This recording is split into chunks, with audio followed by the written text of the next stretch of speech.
bought a new AEM intake for my car. And see what they gave us.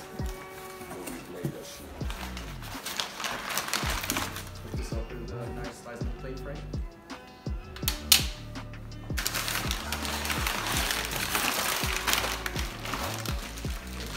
Pipe tape.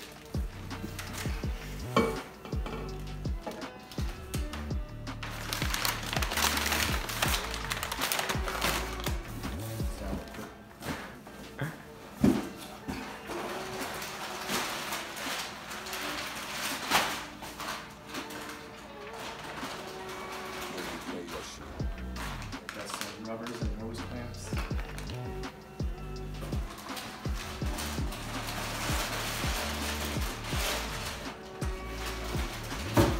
The intake itself.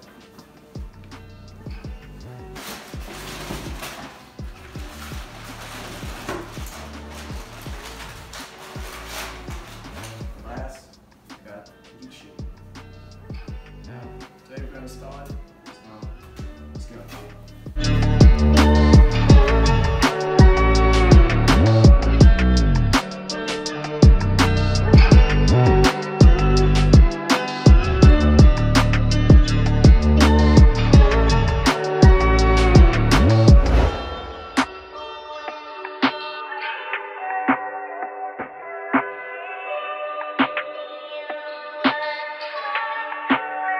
Yo, replay that shit.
Lil X